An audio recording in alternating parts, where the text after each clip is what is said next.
Yes. At And Lamson? What? You had your office at Lamson?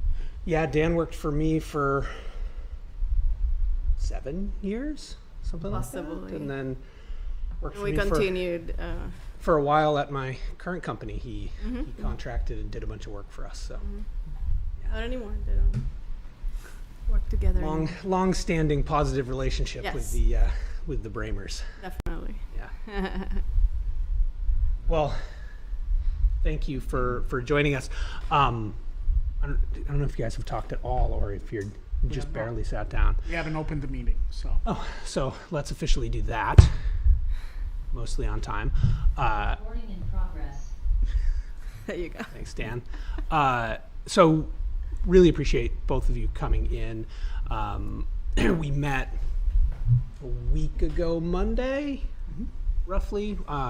Tracy and John came in and spoke with us. And where we're at is talking about the life safety service agreement that the university has with the town, and the overall relationship that we've had, which has been very positive and very productive for us for a long time.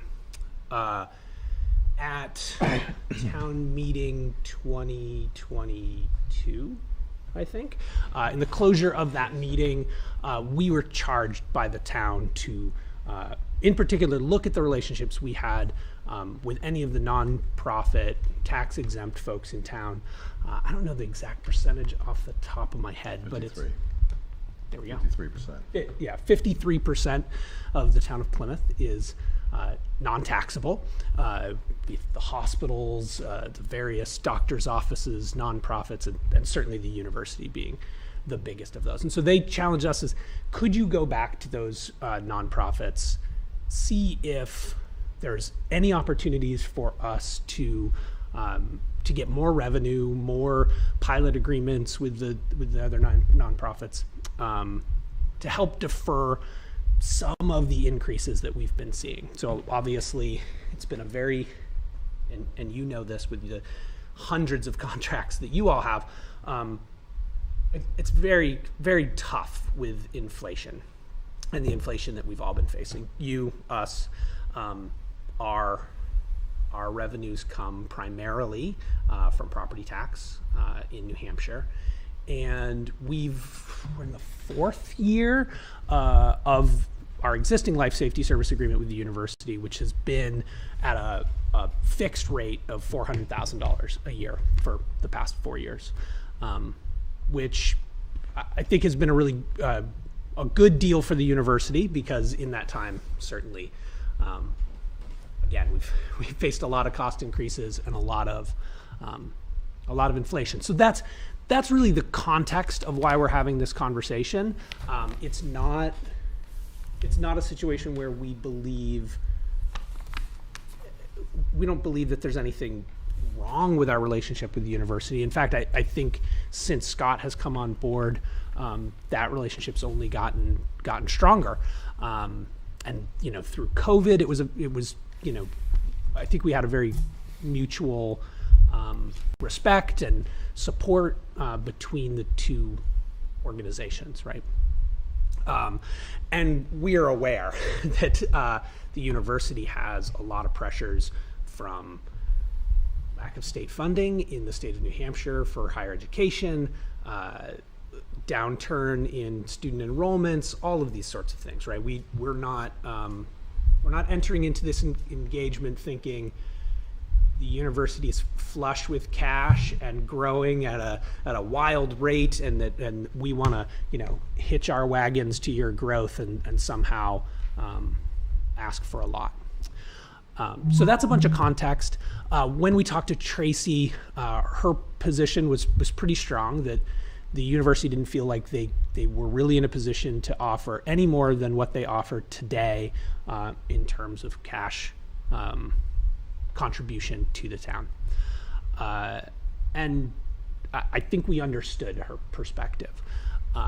But where there's a slight amount of chafing there is that if if that's the forever agreement, right? If there's never an opportunity for us to find any sort of growth in that revenue, then all of those cost increases just go on the taxpayers, right? Every single, the fire department, we pay more for health insurance, we pay more for their state retirement that we have no control over, right? There's all of these costs that increase for us that we don't have any control over. So our hope is, and honestly, maybe it's not this year, maybe it's not next year, I don't know, but the board's uncomfortable with the idea that there's never an opportunity for that number to increase.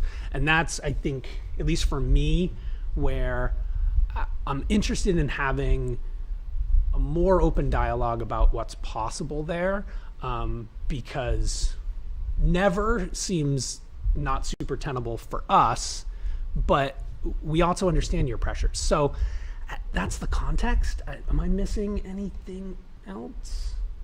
Oh, the only other context is prior to 4 years ago, that agreement was in the range of 700,000, right? And so it got renegotiated from 700 and that previous agreement down to 400, which is an impact. And I don't think anyone's suggesting we should go back to 700, right? That's not, those aren't the kind of numbers we're talking about here. But if we could find some way to say, this isn't 400,000 forever, then we would be much more comfortable going back to the taxpayers and saying, we've had a conversation, we've come to an agreement that is going to work for the long term of this relationship and isn't just, we'll accept the increasing costs of us doing business and pass that on to only the taxpayers in town. Miss anything? I mean, I think the other thing, and first, Don, I want to apologize. I know in our conversation, you had mentioned that you felt bypassed. And I want to assure you that that was no intention at all. That in my conversations with Tracy is that I was instructed that her and I would work through this the best we could. And if it was needed, you would come into it. So I apologize if you felt that way. That was not my intention whatsoever. Correct. We were definitely under the belief that you and her were 100% in lockstep, and she was your representative for us at that meeting. And I think, the other things that we've talked about with the in-kind, things that the university does for us, those are very important not only to us, but to the community as well. And everybody benefits from those. And I know in my conversations with Tracy, we were going to add a couple additional things, which was allowing our employees to go back and take courses, depending on how many there were and how many credits were going to be awarded to them, and then utilizing the print shop on campus to do embroidering for us. We would provide the shirts, and university students through their programming, I think the MAPS program, would do the embroidery. So I just want to say we appreciate the in-kind, and it truly, in my eyes, every time there's something added, that's another great value that we can take back. Mm-hmm. So I just want to mention that, and we've had a lot of conversations about the in-kind and a lot of things. The cluster project that is going to be coming up and started. That's of great value to the community, and also a great value to the students that participate in that. At the legislative breakfast, we saw how important that program was when they did their presentation on the North Country, and how that worked out, both for the city of Berlin, the town of Gorham, and the university. So I just want to say we appreciate those pieces as well. We do, yes. Yeah, and I think that's a great context, because I definitely don't want the university to feel like we don't appreciate the university, what that does for the town, none of that is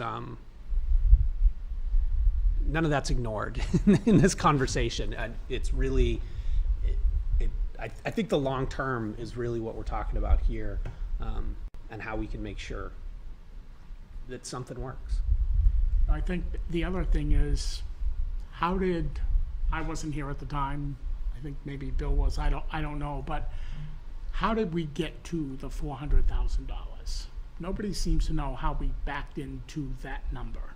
And it's a mystery to me, because I really don't know how we were backed into. And is there some type of methodical methodology that can be put to that $400,000 to substantiate what the university pays to the town? And I don't know what that is. I mean, there's been talk of, per student dollars.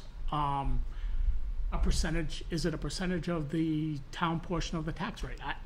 I don't know. We've tried to methodically go through that and figure that out, and it really becomes kind of a mystery, because it ranges anywhere between 16 and 23% of the town's portion of the tax rate. So I don't know. So how clearly that wasn't it. What's that? So clearly that Clearly wasn't it. Right, Correct. Yeah. I personally would be much more comfortable with something that varies based on student head count. Maybe this is a level setting year. We say, okay, we're going to say the $400,000 this year is based on the capital expense that we have to have for the fire truck. Take that out, that becomes $350. Okay, $350 divided by the last fall's FTE equivalency. That's the price per student going forward, and student enrollment drops. The price drops a little bit with it, but it's all based on the prior's fall enrollments. It goes up, everybody wins, everybody's happy. If it goes down, well, that's part of the deal, but then at least we'd have something we could tie it to that doesn't seem like a number that somebody just pulled out of the air. And we still have the in-kind. Yeah. Anyway, I think that's that's what we're coming at, and you've shared some great information in the past week about some of the struggles you're all facing as well. But thoughts? Right. Okay. Well, thanks. I appreciate the info, and it's always good to hear your viewpoints. And I think the more the university is successful, the more the town's successful, and vice versa. So we certainly support that. I think you all are aware of the challenges that higher ed has faced in this state, particularly as being 50th in funding. And I think the other element is we've had frozen tuition for the last 5 years. So we haven't held back something that we've been getting extra. That's been the exact opposite of what's happened. We've actually gotten less per student this year than we got 5 years ago. So I don't know where the 400,000 came from either. I think at the time, as I remember, it was made up of trying to figure out what services were offered. It's supposed to be a services type of agreement for services, not a tax in lieu of taxes. It's just supposed to be representative of services. So 400,000 is really the base. There's another 120,000 that you get for all kinds of services, direct services throughout the year long. So that's in addition to the in-kind. So it's really about 520.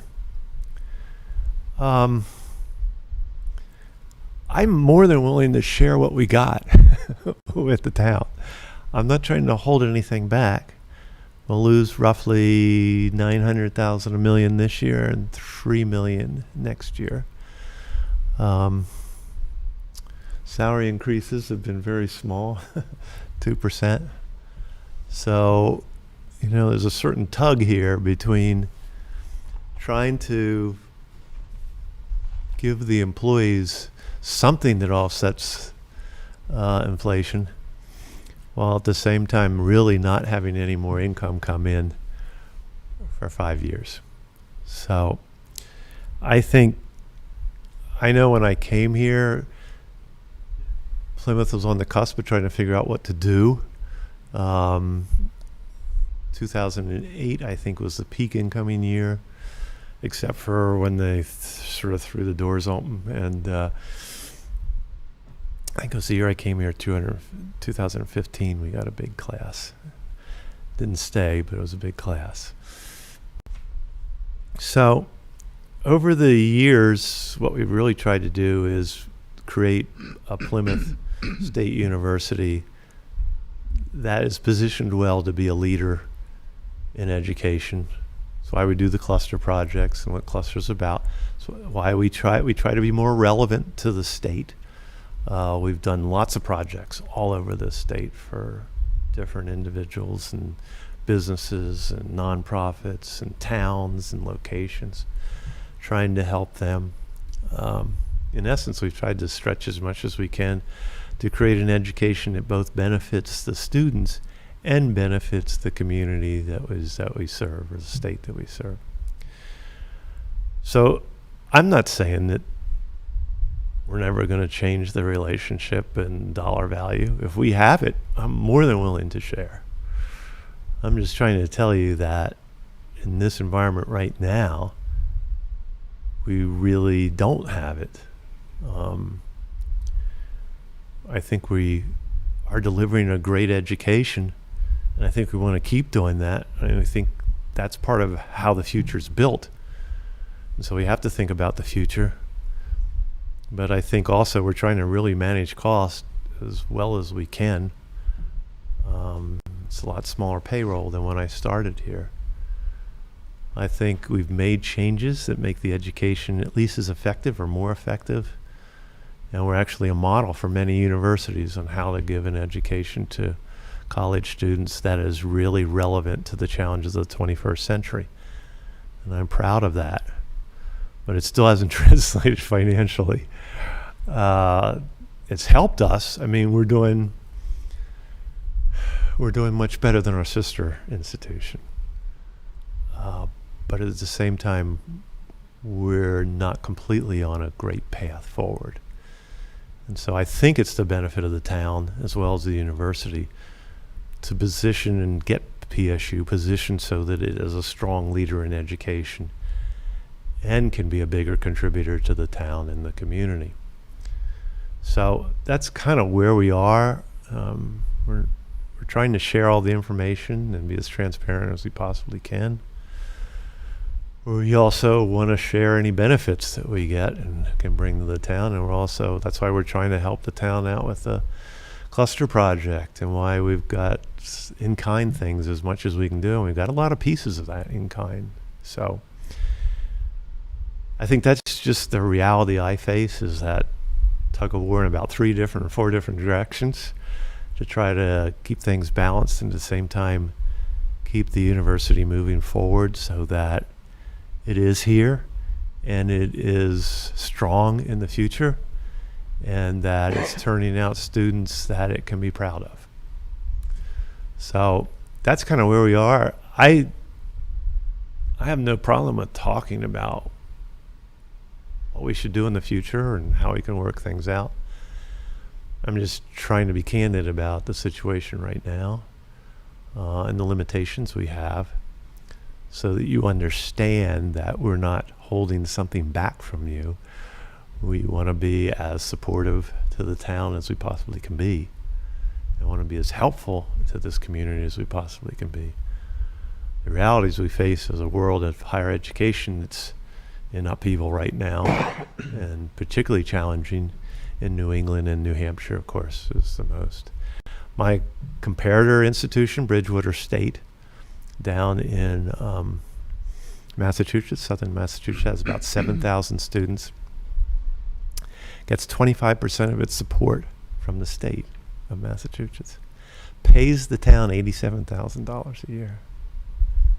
So that's the world I'm living in. And I'm trying to be as generous and as supportive as I possibly can. But I've got all sorts of competitors in other areas out there, and I want to make sure those students get the education that we promise them. So, Bridgewater, that's in Massachusetts?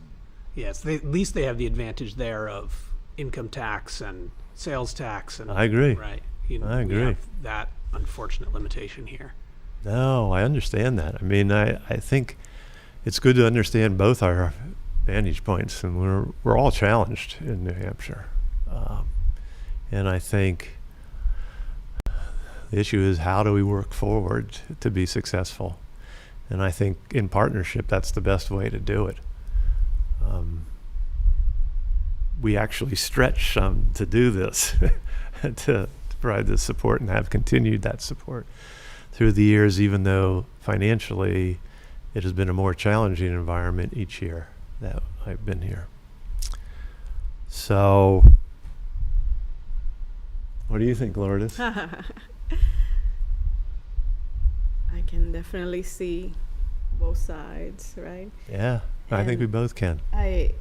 Part of me wants to ask questions about how it works and you know, is this a contract and how often it's renewed and things like that, but I will hold back on that because It's I an understand agreement. that this is a, Yeah, no, I mean, those are good questions, though. Yeah. So we signed a life service safety agreement like I said, 4 years ago, that was at a fixed rate. And then that, a year ago, we got together and said, you know, we understood the challenges that you all were facing at the time. And to Ted's point, we would love to get to a world where that 400,000 isn't, hey, here's $400,000, like go do something with it, right? We would love to be able to attach those dollars to say, this is what the town's using this for. This is how we use those dollars to support the agreement, right? And you know, Ted mentioned the ladder truck. You know, that's such a good example. You know, I think the tallest building that isn't on campus in town is 3 stories. You know, the hotel might be. It's 3 as well, right? Yeah, I think so. I mean, they had like, what, 20 feet for like air handlers. Yeah. So, but of course, Smith and Grafton are much larger buildings that need, you know, a much bigger piece of equipment. And you start to get into our business and you realize, you know, a new ladder truck is, It was like $2 million. yeah, the current going price for a ladder truck's about $2 million, and we've got to replace that every 10 I think years, it's closer to 20. maybe 20 years. Yeah, okay, 20 years. I And think so the university bought it for the town originally. At least that's what I've been told. I think Maybe. originally, I think the most recent one was Shared. paid for out of the previous life safety service agreement, which I think was like included like 28% of the fire department's budget. You know, it had a It had a metric. it in had a it. lot of metrics in it. It had a that metric said- in it that yeah. let you know what it was paying for. And Bill, you could speak to it probably because you were there, but my assumption is that the university came to us and said, hey, we're facing tough times. The best we can do is X. And we were like, well, okay, we'll go that route because we understand. I'm And sure that was pretty much the case. You know, it was either that or nothing. So, No, I think that's right, Bill. I think we came to a compromise of something that we thought we'd be able to afford, at the same time to try to support the town as much as we can. So, and I mean, that's been a base, but there's always been that added, like it's 120,000 added that we pay throughout the year for various support events. details and, you know, Yeah. various direct service. So I guess I would say, I'm not trying to say this is some fixed amount. I think it'd be good to build it up and find out what the pieces and parts are and how much that is. At least we'd know all those components. We might not be able to afford them, or maybe less than the actual 400,000. Who knows? So I think there's nothing wrong with that. I think that's a good way to move forward, so we can then understand better what we're getting and what you're getting for the money that you provide, or we provide.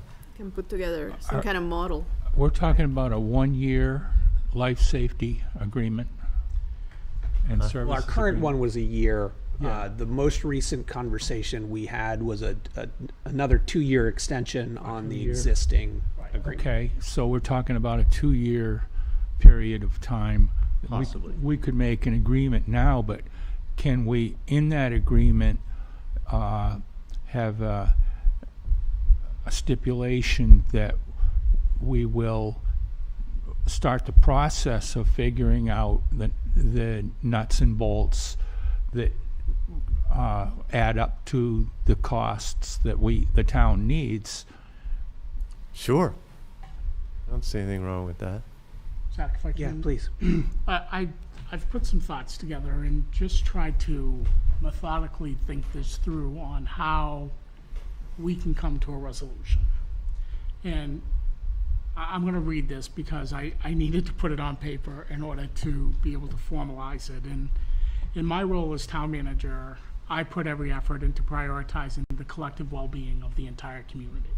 So I'm trying to look at the business community, I'm trying to look at the residents, I'm trying to look at education, working with the university, working with our schools, working with the charter schools, working with Mount Prospect Academy, and trying to collectively put all these pieces together to make sure they function.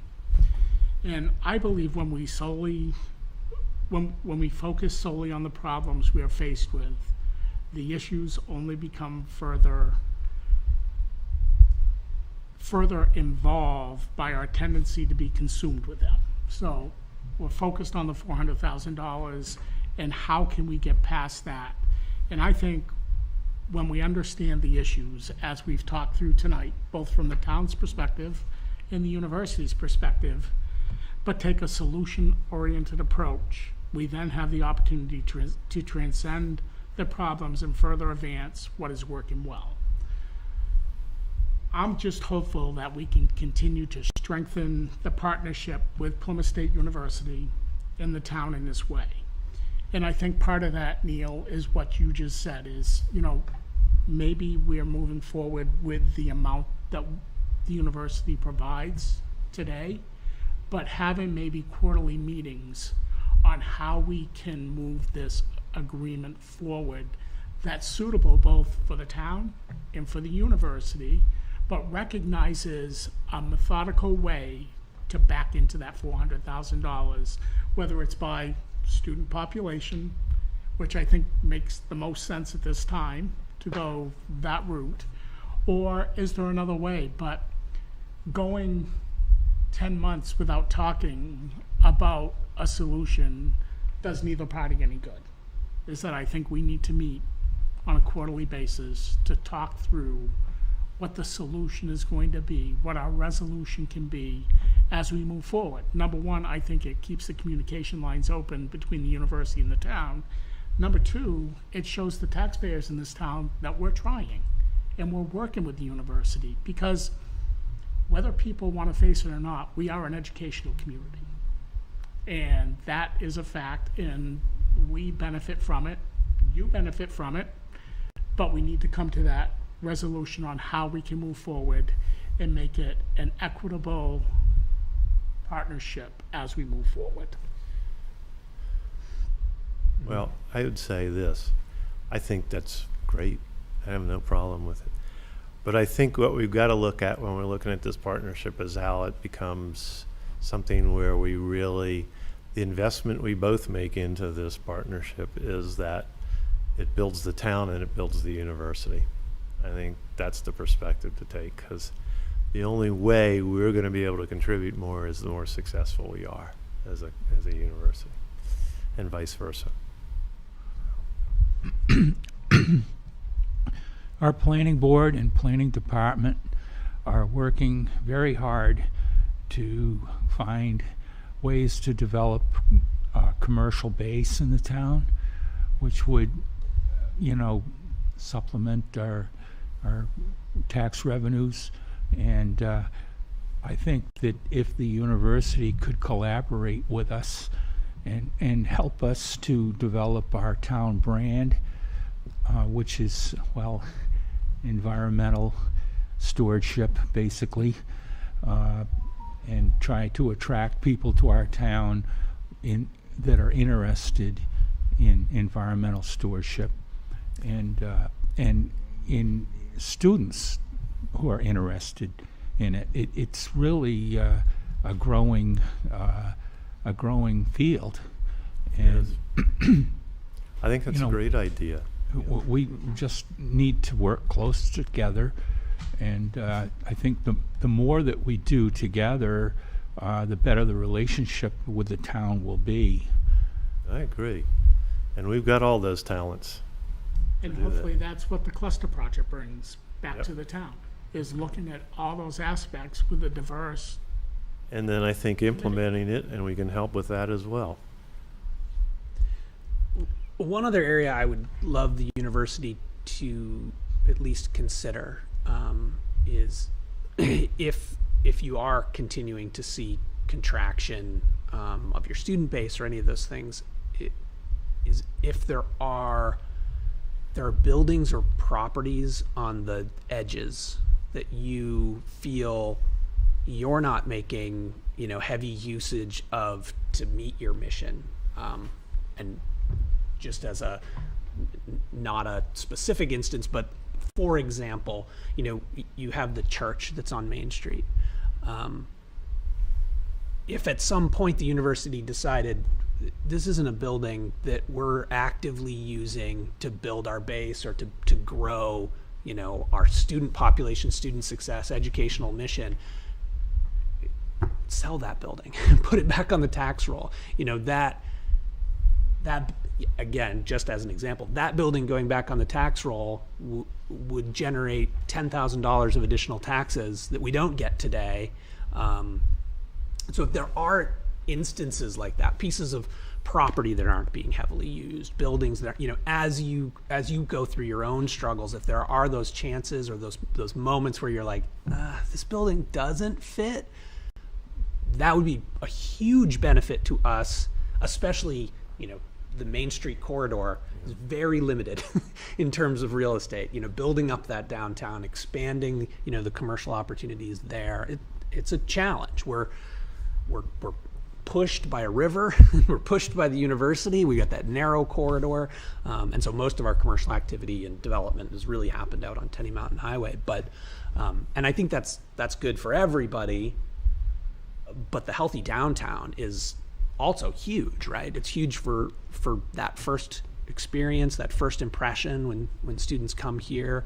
The old adage of if you all can get a student to come here for their tour or to see this campus, you get them in the boat. That's been the story for, well, as long as I've been around the university, and I think that's still true today. And so, that's a way, a more creative way that isn't, hey, direct compensation to us. It's more like, well, are there opportunities actually to get more stuff back on the tax roll? No, and I think that's good. And I really do support the idea of trying to build businesses. And what I want to do, we're rehabbing Hyde, so I'm hopeful that we'll have some more room. And when that happens and we move the people in, the system's doing a study of what buildings might that free up. Mm-hmm. What I'd like to do is free those buildings up so that they actually become buildings that become commercial areas that I think could support the town. I think when I was at Penn State, we developed a research park right next to campus and built a building that housed both businesses and the school. And it really became very successful. The park that we had went to 97% occupancy. The building that we built that was half and half with suites for businesses is really working well. And the whole university became very successful, so much so that the main campus sent out representatives to see what we were doing. So I think that's really possible and a way to go. And I think that's a win-win for everybody, because we would get individuals that have an interest in the university and what we're doing there. Some of them might even teach. Mm-hmm. That would be absolutely great. We could start developing and incubating things, some of the stuff that goes with robotics, some that goes with how we've set up this tourism environment and sustainable development cluster. So there's lots of pieces like that. I'd much rather work on those types of things than haggle over honestly, I think we would too, right? money. Yeah. Yeah, I think those are much more interesting and have a much bigger upside. Yes, I agree completely. So, I mean, one thing that I've been able to do over the last few weeks is to create a relationship with the Department of Resource and Economic Development, Benoit Lamontagne.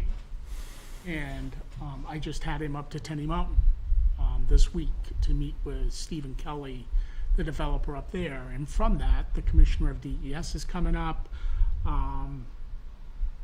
The developer that is overseeing workforce housing is coming up and meeting with them.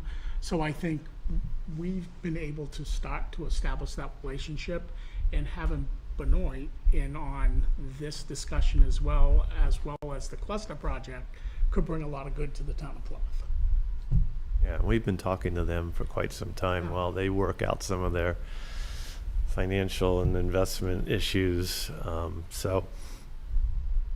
And in fact, I think we house Michael in one of our buildings there. So yes, I think that's a great idea. I'd be very supportive of doing that.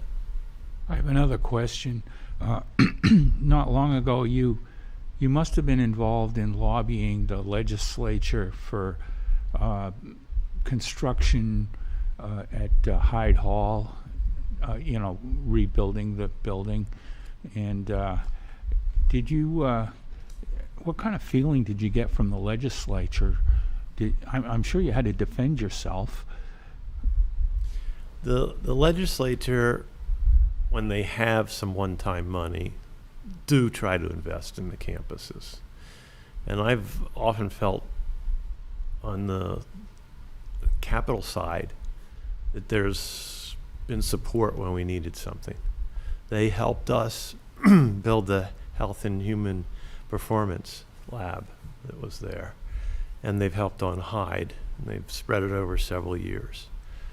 So I've felt, actually, in talking to legislators, senators, and House representatives, is they're pretty supportive of Keene and Plymouth. I think we sometimes get lost in that overall budget that goes to the system as a whole.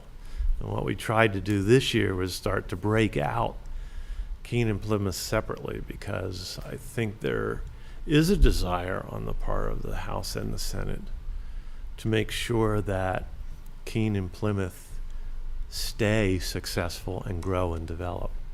I think the difficulty sometimes comes with the budget realities, but also the reality that so much of that goes to UNH and the system side. So trying to build a balance into that. I think this was the first year I was able to talk this system into putting in a separate request for Keene and Plymouth. And I think that's really what we have to do as we go forward. So I feel like pulling back things, if Keene and Plymouth were dealt a hand in a way that has a line item associated with it, I think we would do better, because then they knew where the money was going to directly. I think it's hard sometimes when they see this bucket and then we figure out how much actually it gets to Keene and Plymouth. So I think, and that's just the reality of systems. You don't see what's going on behind the screen. And that's not to say anything negative about the system or UNH. It's just the reality of what you deal with when you're budgeting big items like that. Do you have a pretty good standing with the system board of trustees? I think so. I mean, in that regard? I think so. I mean, look at it this way. They did rank the request that way this time. So, I mean, that's a positive move in my view. And I think that's going to be one of the things that I'm going to push as they're doing some reevaluation of things over the next year, is that we make sure Keene and Plymouth's needs are addressed directly with the legislature so that they know what they're funneling their money towards directly. You know, it's hard when you just see a big number in a box that covers everything. What goes where? I actually think you're better off specifying to some extent where things are going so that they can understand what resources are at the campuses that are really supporting a large section of the state. Because you got Keene over on the western side doing that, and we've got Plymouth up here, working with the community colleges and others to support the northern part of the state. So I think the more we make that clear, the better opportunities we got for the future. So the legislature's gift of $13 million didn't go very far, that the university system didn't distribute it? Well, you know how much went to the hockey center. So you were on that, so you know. Yeah, I think I appreciate the fact that when we went and talked to the Senate, that the Senate gave Keene and Plymouth each $1.5 million one-time dollars to provide some support through this time for students. You know, we spend a lot on the Granite State Guarantee, which gives students lower tuition, but it impacts us significantly as well. So the fact that they gave some money to do that helps us get through. They're still going to have a $2.7 million loss this year, but it's helpful. And I think talking to the legislature, the original request, and what I've said is Keene and Plymouth should be getting approximately $5 million more a year. I've actually told the governor that because I think that's the level that we need to continue to grow and develop. I think it's hard sometimes because ongoing money is often harder to get than one-time funding. But I think that message is getting across, and whether how we look at that budget to make sure that that happens for Keene and Plymouth, or where we find the resources, that's still not a settled issue, but I'm pleased that we started moving in that direction, Bill. So yeah, it's helpful, sure.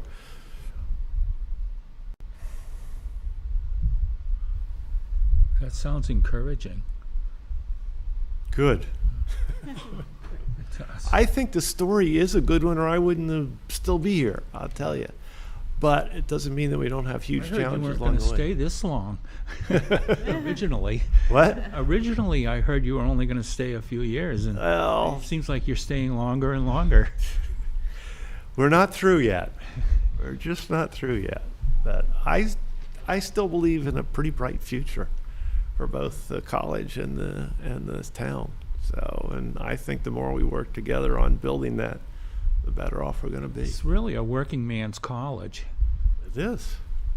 It's a college that is strong in applied skills. In other words, when you get out, you got a really good chance of getting a job, and a good one. I talk to those students all the time. We had for one of our programs, we had each student got an average of 2.5 job offers. So some got 3, some got 2, some got more. So I think we're doing a good job, and I think we're giving a great education. And I think although it may be for the working person, and it is, because a lot of these students come from their first generation, economically really weak areas from the northern part of the state, but our education is really cutting edge, and our programs are really good compared to others.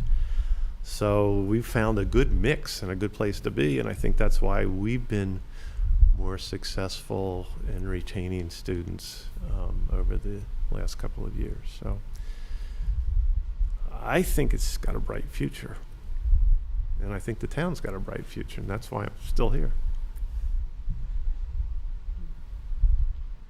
I mean, I will say I did go to the orientation session on Monday Yeah, or Tuesday. there's another group there today. One right now. Jess invited me to come over to the opening session at the Good, I appreciate you Getaway doing that.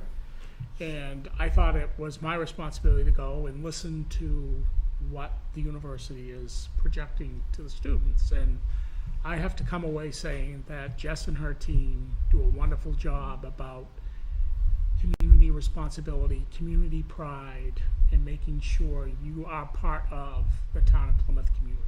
Yeah. And that was nice to hear from them. And there was a lot of enthusiasm from the parents that were there, from the students that were there.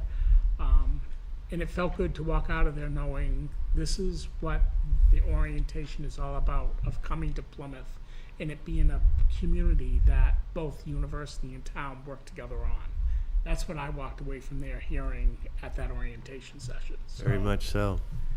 kudos to Jess and her team for, and I'm sure there's many others that are involved in that process, but I just thought it was very well done. Good. Yeah, I think it's core to our cluster approach, is to really be a part of the communities and help them and help us. And I think the students benefit from the process. And I don't think the students ever separate the town from the university. And they're thinking they're one and the same, really. Pirate party. I'm only kidding. Yeah, they enjoy that too. That's the one thing I think the town doesn't enjoy. Very much do not enjoy You know, sometimes I wonder if we could take some event like that and turn it into something that for the town would be a celebration rather than something that kind of is not really in control and has downsides. But I actually think it would attract a lot of people. And if we could do it in a good way, you know, partnered with the town, I don't think it's all that off base to try to do things like that. I would love to find a way to make Pirate Party a legal event and not a wildly illegal. Yes, I would too. Believe me. Yes. I mean, my standing there and observing it last year, my fear as relates to Pirate Party is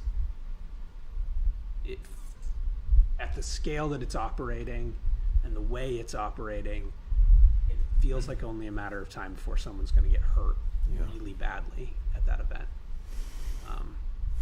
And when that happens, honestly, it's the town. We're going to be facing a lot of liability from that because it's happening on our street. It's I will say happening that with just- a lot of underage drinking. It's happening. Yeah, it's almost endorsed, even though it's very much not endorsed. I know that, and Just Dutal and I meet every third Monday of the month. And in our conversations the last 2 months, including the police department, is how can we collaborate either to have a joint adventure that includes both the town and the university and try to take care of the issues that the Pirate Party brings. And I know Jess and her team are currently working on activities for that entire weekend, to include Saturday, Sunday, and Monday, to hopefully alleviate. And that, you know, part of the orientation was really the responsibility that a student needs to take. And then my understanding is that once the students are here with Panther Days, they really go in depth about the student responsibility to the They do. community. So I'm hopeful that it's moving in a different direction than what maybe was projected last year. And Jess has really taken a serious look at that with her staff and her team. But I think the other side of that, and I think you're really right, is all the businesses along the town could do something that, you know, made it from not getting out of control, but it broke things down into smaller parts. And between that and what we do at the university, it could be something that could move in a better direction, if not get there, you know. Yeah. Channel it. Yes. I mean, the agree. reality, Absolutely. we're not anti-party, right? No, I know. I know the university throws your spring fling and that it's very under control. Yep. There were certainly years that it wasn't, but now that's an event that it's loud, and we get a few complaints from neighbors, but you know, we can deal with noise complaints. Moving in any direction that either incorporates the downtown businesses, incorporates a more legal approach to a large celebration would be very nice. I think, honestly, that would be a good approach to use, because sometimes it's harder to block things than it is to channel them in a much better direction, so that it becomes something that benefits the town and gives the students something to do on a weekend. It's not just on campus, it's off campus as well. Ice cream social at M&M Scoops, right?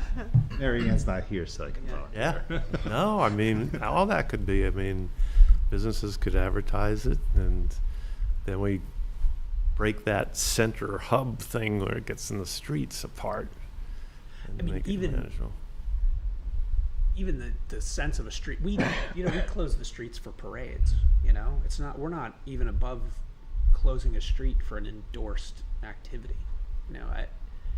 If someone truly was up for and willing to coordinate a large event like that, I'm sure there would be some pushback, but the idea that we even closed that downtown area, made it pedestrian only for a whole day, and detoured people around, and had a very large event, we could turn it has always felt like we could turn it into something bigger, would be a draw both for the students, and we know they're bringing a lot of friends and people from outside in. Yeah, I think we'd be more than happy to join with you on coordinating that and working that out.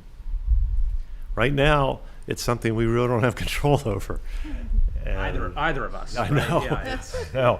It just And- happens. just Yeah, it just happens. But I think we could turn it. I think we could. When I was looking at schools, I decided to go to Plymouth because I could ski, and lot of I students really still didn't do. know what I was going to do. I just want to ski, and I think a lot of 18-year-olds, think that way.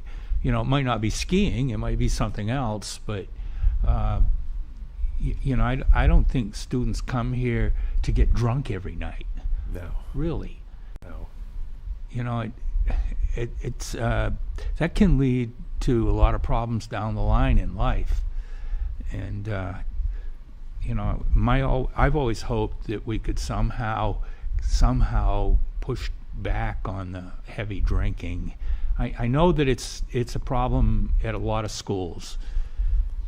I will tell you, okay, over the last 8 years I've been here, I remember when I first came in here from Penn State, and I drove into campus just a couple days before school started, I guess, and I saw a lot of students sitting on the roofs of their apartments and throwing beer bottles down and stuff like that, and I'm thinking, what kind of place did I come to? Then I went to graduation, and as we were doing the walk down all on that street, River Road, or River Street, is it? Whatever.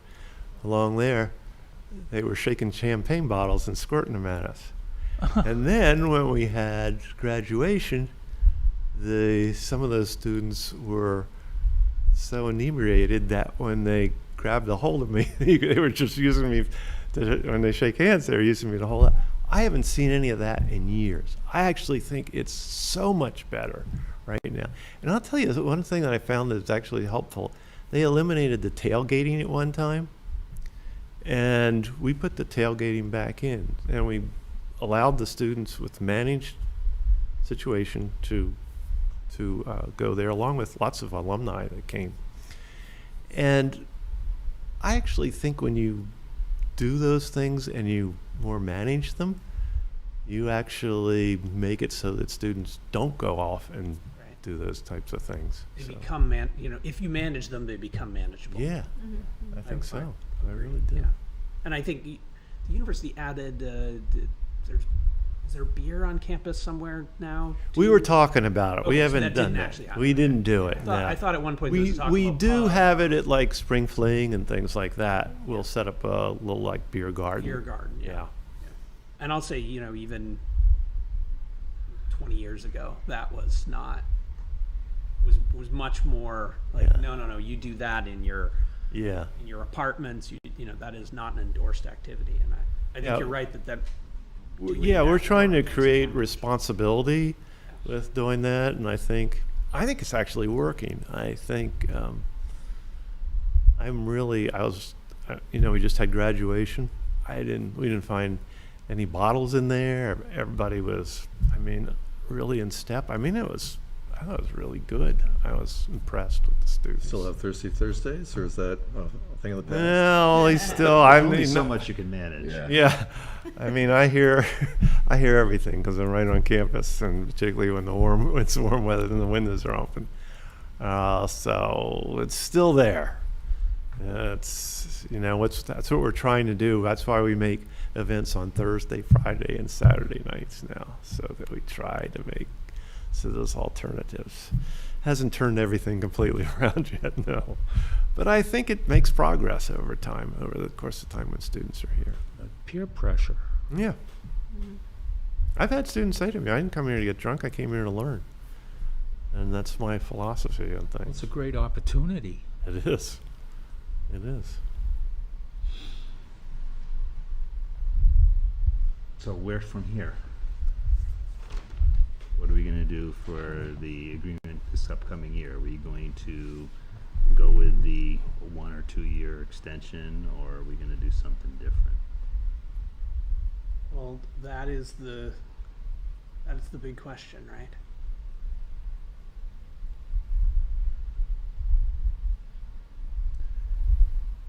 I think we need to have an agreement that we're going to work on developing a New model? a mechanism model. Well, I think we've talked about a lot of things that would be good to sort of add to the agreement, that I think focus on us working together to create something bigger than what we've got today and develop more ideas and concepts of where we can both win from working together. And I think that would be a good thing to work on the next year or two, to really try to put in place some of those things and plan out those things. Because I think if we do that, that's where the strength is. That's where the benefit is to both of us, and where we are in a better position to be able to help support the town in more ways. I'll just go on the record saying I would encourage it to be within a year so that we don't lose sight of it and it being 2 years away. Yeah, but you got to give In terms of yourself enough putting a time plan to do it. together, you mean? Yeah. I think we really should meet on a quarterly basis to keep the process moving. Yeah, and not, in the past when we've met, it's been very focused on kind of the moment and not the longer term. We meet and talk about Pirate Party. We meet and talk about this agreement. We meet and talk about, we met and talked about COVID a lot. But none of those things are taking a 5, 10, 20-year vision of what this looks like. And neither of our institutions really work in 18-month time frames. That's not what we're doing here on either side. No. I'm glad to meet in that way. I think that's a good thing to do because we can talk over ideas. Start and maybe building we it. start, to your point, to build a plan over this coming year around, I guess, joint economic and educational development, or whatever we want to call it, some sort of plan that's a joint strategic plan around how can we generate some growth that will help the tax base and also be something that works for you all to help grow and maintain a strong student base. I think that's great. And some of those numbers that you have, Scott, for the in-kind, we should get those out there somewhere. Yep. And You know what? I'm going to add to that, though. I think if we're asking PSU to tell us what the in-kind is, I think we should also tell our story as what we're giving to PSU in-kind. Yeah, and I think and I hope as we talk together, those two things grow. Yeah, put it all. Right. And I mean, with the newsletter, and Jess and I just talked about this the other day, is making sure that we're including not only Plymouth schools, but also including the university. If there's a story to be told and we're collaborating on things, let's tell that story. Let's be transparent. Let's get it out there. You get that newsletter? Because it benefits both of us. You get that newsletter? I don't think I do. I've never seen it. Would you Recent. like to? It's very new. We just established. Yes, I would. I'm a Plymouth resident. Yeah, we have a weekly So can you newsletter sign 'em now. Do you mind if I sign you up? No, not at all. Please do. It's on the town website, so Okay. certainly if anyone else on your staff. Sure, or I anyone think else they wants would like be to. more I'll, Good to have some people in academic affairs as well. yes. Get it. So Uh, we'll give I don't live in you a Plymouth, list but- of emails. How's That'd that? be great. That are people that are on town and stuff like that. And our engagement on that's been really good. Yeah. Yeah. And do you know what that list has grown to? It's We are up in the high 600s now, Yeah. and we get a 98% open rate. that's only That's really good. I wish we had that on months rate. old, something like that. It's a fairly new initiative Yeah. that we And put especially, together. it's going to be helpful if we can keep content in there that is of interest to everybody. So, if, Yeah. maybe PSU has some good content. You do. We got. At a minimum, it's really good this summer as all the chaos is happening on Main Street. That weekly update talks about Yeah. what's going on there and has some more Yeah. detailed information about, road closures and delays and all that kind of stuff I too. think we've had an increase in after-hours visitors. Really? Well, yeah, the construction guys go home, Yeah. Right. I got you. That's when you can actually go. and everybody comes into town. That's a good point. Yeah. I was kind of thinking, it's like maybe if we had a feed of events that they hold on campus that Which are we open do. to It's the new others. pause Mm-hmm. newsletter so it's taken the place of what was implemented Yeah. during Spring Fling, and now there's a new piece Jess and I were talking about the other day. It's called Pause, and she's going to Yep. pull pieces Okay, good. from that. And we can make sure everybody gets a copy of that as well. I think it's really good, that relationship that you have with Jess. That seems like it can only be a good thing. It is. I mean, we discuss a lot of things, and Yeah, yeah. hopefully, we've brought the police department in, we've brought the university police department in, and trying to really collaborate and come up with different ideas of things that we can do differently than what we've done in the past. And as you said, her and her team are doing an outstanding job in all aspects. Well, we worked with her with the Youth Development Center on Main Street, taking care of underprivileged children after school and that sort of thing. So I will definitely make sure Yeah, that good. we get that and continue that. Good. Sounds good. Yeah.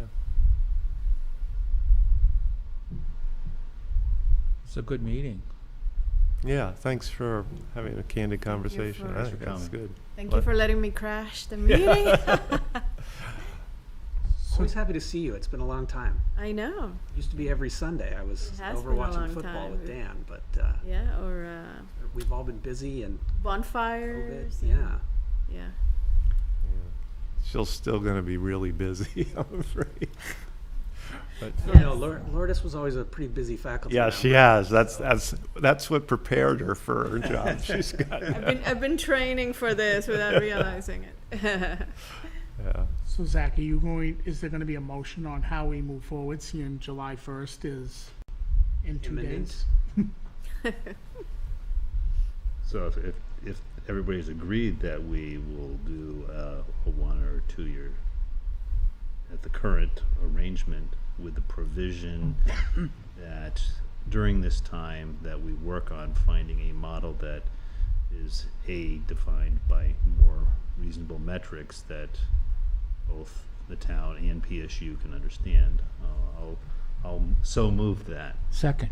Well, I think you got the other part in there, building a strategic partnership. I think I'd include that because I think I'll You have a amend it to second. include the strategic partnership. Model and certificate. yeah. Any other discussion? All those in favor? Aye. Aye. Any opposed? Just to be clear, is this a 1 or 2 year? 2. Two Two. with all that other stuff included. The planning. Okay, thank you. Thank you, Don. Sounds good. Thank you. Thank you. Appreciate the chance to talk. Motion to adjourn? Darn! Wait, Here for I that. cannot yet. imagine that Not Ann out and here Scott yet. don't have other things for us with a collected One board. more thing. No. Just some good news with regards to 30 High Street. we were able to recover the cost of the raise and the removal, plus an additional $3,000 in interest that was accumulated on that. So $18,221 was paid back to the town through the title company for that property. That's great. Second, I would Really, ask you, honestly, like really encouraging on our decision to move forward in the way that we did, and Right. and we got our money back, It and worked out. that really worked out great. I do have a purchase order here from the fire department, and what this is for the purchase of the new deputy chief's vehicle. So you signed a purchase order for $41,000 for the purchase of that vehicle. Budgeted in this year's budget was $75,000 to accommodate that cost of the vehicle plus outfitting it. So the vehicle was $41,000. This purchase order is for $16,393.75, which would bring the total to $57,393, with a considerable savings from the $75,000 that was budgeted. I will say that Deputy Chief Pierce put together an RFP. It was sent out to the two vendors that provide this service in New Hampshire, Ospey Mountain Electronics and Nevo, a company out of Newington. Nevo did not follow the instructions of the RFP with regards to lighting and what they call the vault chamber, where the radio and all the equipment gets put into. So their quote came in at $13,500, and Ospey Mountain Electronics was $16,000. The difference between the two, the $2,900, were the things that they left out of the request for proposal. With regards to emergency lighting, they didn't do 360 lighting, they didn't do the vault chamber, that was supposed to be in place. So I would ask you to sign this purchase order for Ospey Mountain Electronics in the amount of $16,393.75. So I moved. like under budget. Second. Any other discussion? All those in favor? Aye. Any opposed? Nice work. That's all I have. Gotta love under budget. Good. That's good, to because adjourn? I just came out of Atlanta weather, and it's way colder in this room than the 90-plus degrees. And I'm ready to go back outside. Thank you very much. Second, all those in favor? Aye. Aye. We're adjourned. It was a pleasure to meet you. And, Nice to meet you, Laura.